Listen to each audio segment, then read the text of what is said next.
Good morning everyone. Today we are going to start a new chapter, chapter number 5, and the name of the chapter is data handling. Starting with its basics. First, what is data? First of all, I'll tell you definition, then I'll explain it for you. What is data? So, the information collected for any purpose.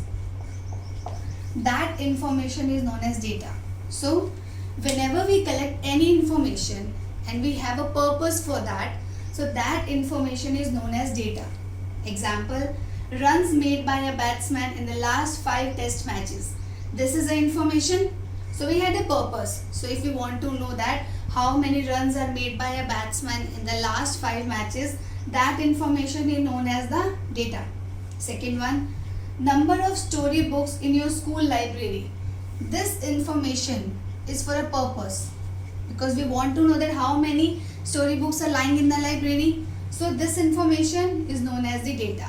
So the information collected in these cases is known as data. So whenever we collect any information and we have a purpose to collect that information, that is known as our data. So this is our definition. Next, now if we want to represent the data graphically means if we want to represent it on a paper, then we have 3 methods. First of all, pictograph, next bar graph, and third one is double bar graph. In pictograph, we use symbols. Let's say we use smileys, or we can make flowers, or let's say we used to make cars if we want to represent it by using the pictograph. So in pictograph, we use symbols to represent the data. Now, what is bar graph? See, whenever we make a bar graph to represent any kind of data or information, so first of all, we have to make 2 axes. One is known as the vertical axis,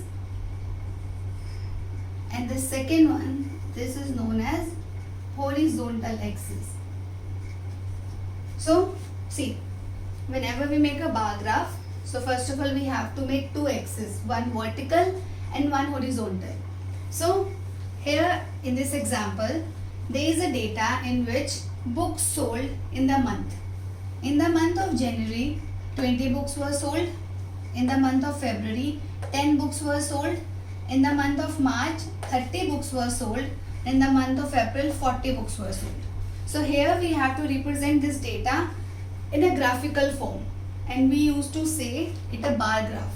The name of this form is bar graph. So how can we make it? See, here we have 2 things, books sold and month. So one thing we represent on horizontal axis and the another one will represent on the vertical axis. So it's your wish, you can use any of the axes.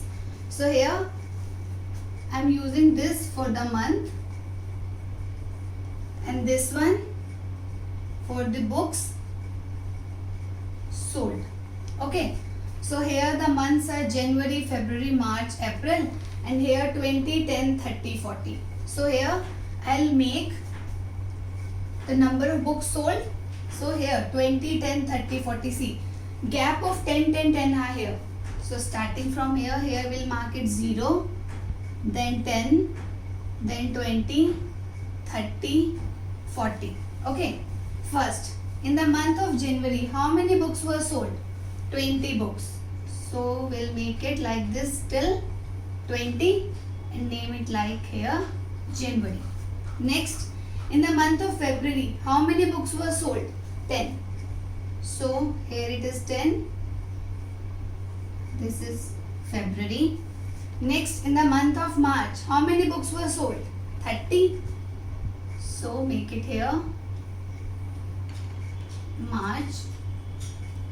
And in the month of April, 40 books were sold. This is your April. See, just keep one thing in your mind, that the width of these bars should be same. Because in bar graph we have pages like this. like this. So whenever we used to make the graph, but we have to keep in mind we have to take the equal widths like this. So these widths should be equal. So now just read the definition. In this bar graph, we use bars of uniform width. See, these are the bars and their width should be uniform. The meaning of uniform is what? The meaning is same or equal. So the width should be equal. Their heights being proportional to the respective values. See, their heights are proportional to the respective values. See, the January 20, so its height is till 20.